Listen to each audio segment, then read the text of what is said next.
And the session we are doing here today is Event Space Reimagined. So let's get started. So I'm going to introduce, first of all, our lovely panelists. So Simona Negretto, you are the National Conference and Events Manager at Vue Cinemas, is that correct? Yes, correct. Amazing. And you only joined them 6 weeks ago, right? Yep, We're putting you on the spot. Yeah. Great. We'll dive right into it.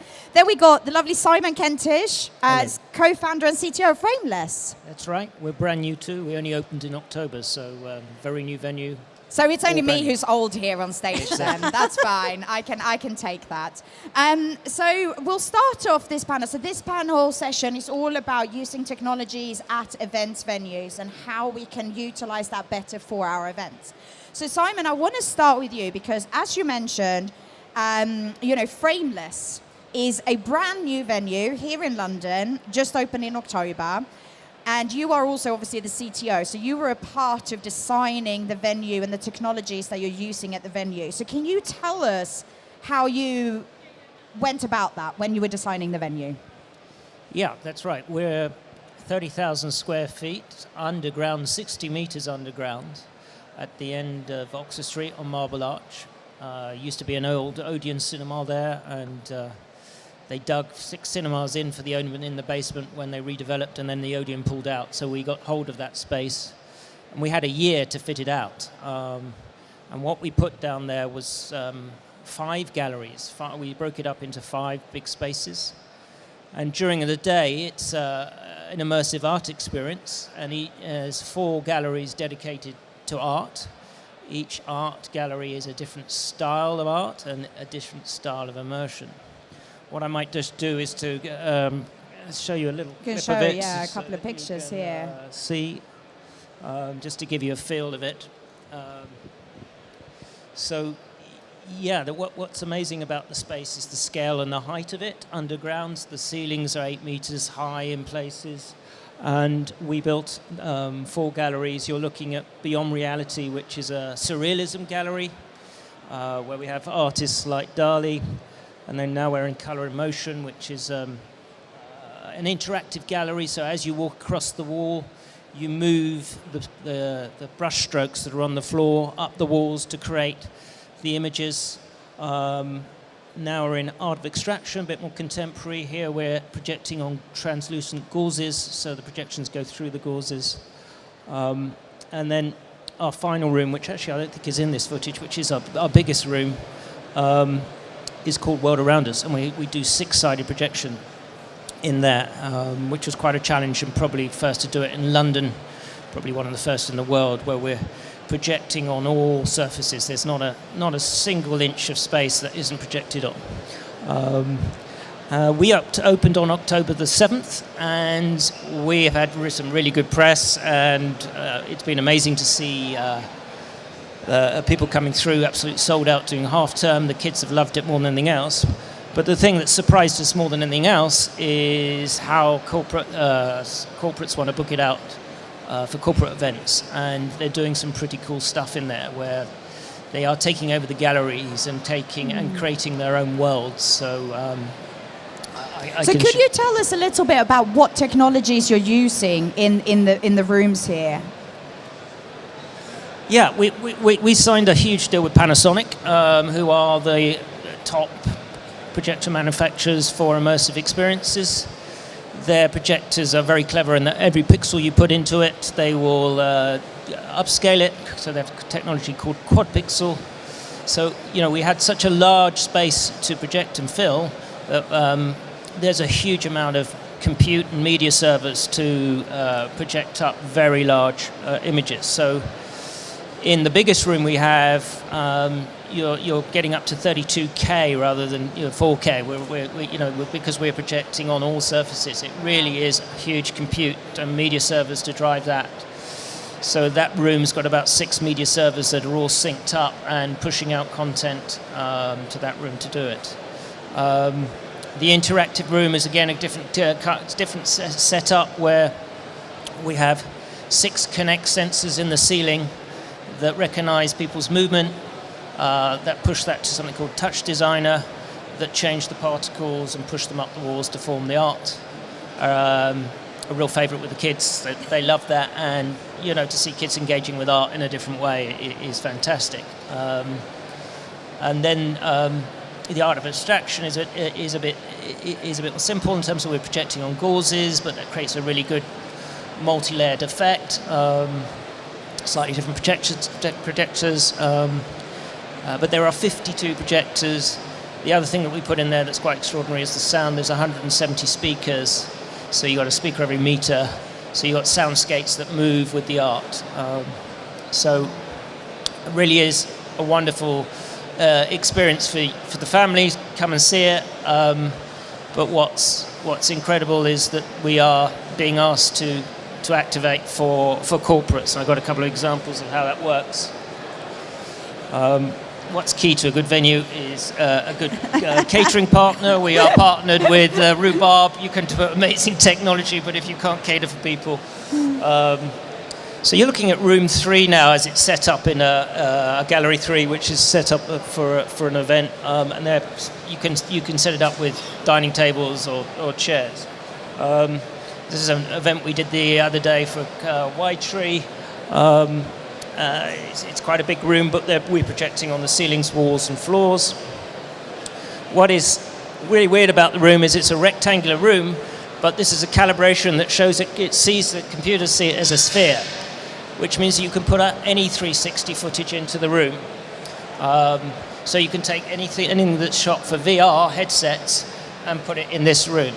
So what that does is there's our big demographics, perhaps our grandmas, who won't put a VR headset in. We can give them that experience in the room.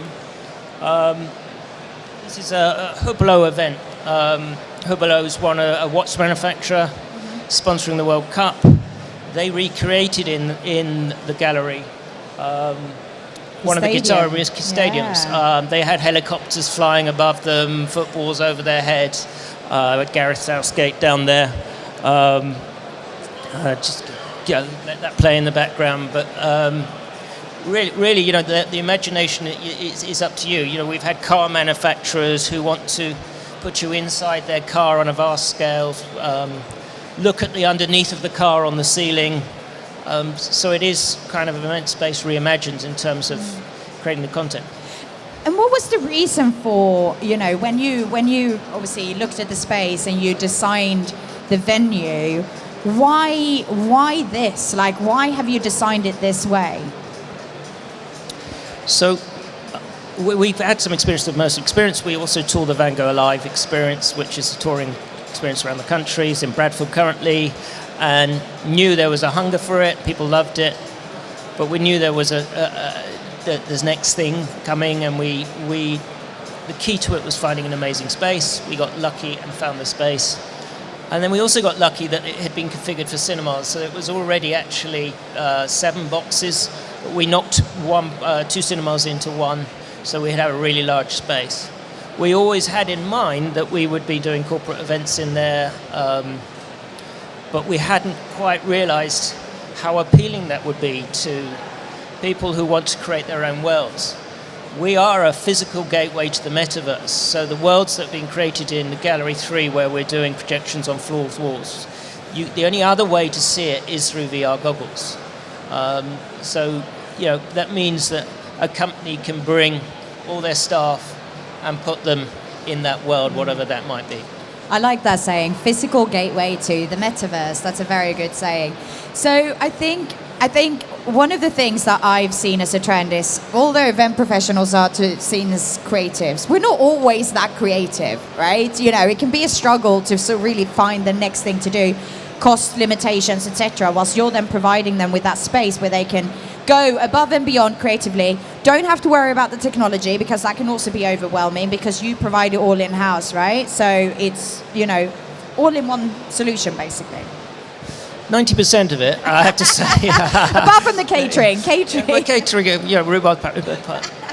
But if you just want to come up and throw up some videos, some slides, etc., we can do that. If you want to create a 3D world that's built in Unreal Engine, which is what Hublot did, then yeah, we do outsource that or have partners that help us with that. I've got 3 AV guys, and they're quite busy anyway, keeping the ticketed experience.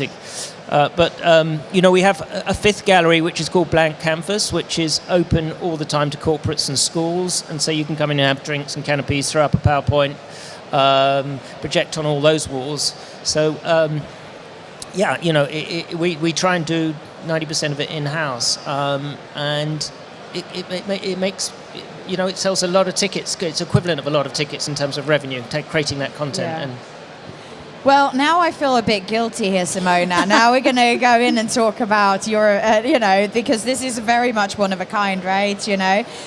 But what do you see is the demand in terms of from your clients in your venue? What are they seeking out in terms of technology that they now require that we didn't have before? Well, I think clearly we are different. We are 91 venues, just the UK and Ireland, so it's a different kind of experience. But I think it was very interesting because clearly Frameless is all about immersiveness, but Vue Cinema is the same in a different way, though. So what we see, our corporate clients, they want the big screen experience to be in a cinema, to, it's something like give more power to their conference, to their presentation, and even if it's just half a day thing, to have a screen in a cinema makes total difference. So we invested a lot in terms of, as our core business, to the cinema to make it as friendly as a luxury experience as well. So all the recliners, it's a different kind of technology, but works as well to create that immersiveness, to get lost. And obviously, if you get lost for a film, it's a thing. Half a day presentation for the quarter business or whatever is different. But still, to do it in a cinema, it's part of what our clients want. Also, I think that because we worked a lot with Event Cinema, that is all streaming content, like the National Theatre, like the Opera, like sports, concerts, and we were at Vue one of the first in doing that as a cinema, to add that kind of content to our weekly schedule. And now we can use that technology for conferencing as well. So we had quite a few during, after the pandemic, of people that can, just do a roadshow on the same day, because we can link all the different venues, and because we are so spread across the country, that makes the difference. It's more sustainable, it's easy to manage, and we have all the technology in-house. And it's very reliable because it's something that we do as a business. So questions for the audience, actually. How many people in here find the technology overwhelming when going to an event and therefore seek the advice of the venue to help you? How many, show of hands, find it overwhelming? Yeah, I think it's something that came up during the pandemic, right? There was an overwhelm of information, and people didn't know how to digest it and sort of seek through it. So, to have the venue guide and sort of support where it comes to the technology is super important. Yeah, because I think it's also a matter of trust. You have to trust the venue and trust the fact that they know what they are doing. And with technology, sometimes at the beginning of the pandemic, I think no one was really new, but because we were already doing that, for us it's just like saying to kind of go public and say, oh, we are doing that, so we can support you with this. So you also mentioned that obviously at Vue, you had obviously done hybrid events long before the pandemic, yes, right? Because you were streaming content, you were filming it live, putting it out on there. Where do you see it moving from here? Because, obviously we're coming out of, post-pandemic now, or whatever we should call it. Like, where do you see things going? What are your clients demanding now as next innovation? Well, I think that after the pandemic, there is a desire for togetherness. So people want to be in person, but also they want to be sustainable. So they're trying to cut costs and be as much cost effective as possible. So what we see is that people might book, for example, retail, doing roadshow in different venues because they don't have to move people around. They can do just on the same day, just linking different different venues, and that kind of hybrid. But I think that moving forward will be something even more embedded, like I can see technology supporting face-to-face events in a more natural, organic way. I think that we are more used to having technology as part, but still I think that the demand that I see, especially for next year, because this year was a bit up and down, Omicron at the beginning. Well, we're still is in up and down, right? We don't know where we are. Exactly, but this year in terms of the client that are reaching out, they are starting to planning ahead. Why this, until now, until this Christmas, everything was very last minute. We had, client asking for an event in 2 weeks' time, where now we are having more planning ahead. People are feeling like a bit safer, touching wood, whatever. But that. Fingers crossed for a better 2023, right? I don't want to. Let's not jinx it. I was just going to say, I think we're seeing the same. People working at home, not companies not having so much office space. That when they come together, they want to bring them together in a space, an event space, rather than a conference room where they can experience something together. And that's why we're seeing ourselves being booked out more than we anticipated. Yeah, we just talked about it in the talk before this, actually, that people don't often remember the text, the data, the infographics. They remember the experience. That's what they're going to remember to talk about afterwards, right? And so and another thing is the engagement, right? We are here to engage with each other, to interact. How do you think technology can help that in a physical environment like a venue? Well, it's a shared experience, first and foremost. Your colleagues, work colleagues, are probably strangers either through a Zoom call, and then you put together for the first time and you got to make polite conversation. Well, if you put them into one of our immersive rooms, they won't think of anything else for 5-10 minutes but that immersiveness, and then when they come out, they've got something to talk about, and that breaks boundaries. And then, talking to your point about content looking better on a large scale, it does if it's a high enough quality. It's high quality, yeah. And that is one of the challenges, is that people to rip something off YouTube and are expecting to put it up on a screen the size of the walls in here, and that doesn't work so well. So there are some challenges with upscaling and stuff like that. But when it works, it looks amazing. Most content will look amazing. And if you're trying to get a message across, you're trying to launch a new product, you're trying to launch a new mission statement. If you do it in an immersive experience in a slightly different way, i.e. not on a flat wall, you're doing it on a gauze or a cove room, then it brings it to life. And what else? Like, what's the coolest thing a client has done in your venue so far? I know it's only what are we actually 16th of November? Jesus, it's only like 2 months. Yeah. 2 months. Like, what's the one event you remember? You go like, that was really cool what they did.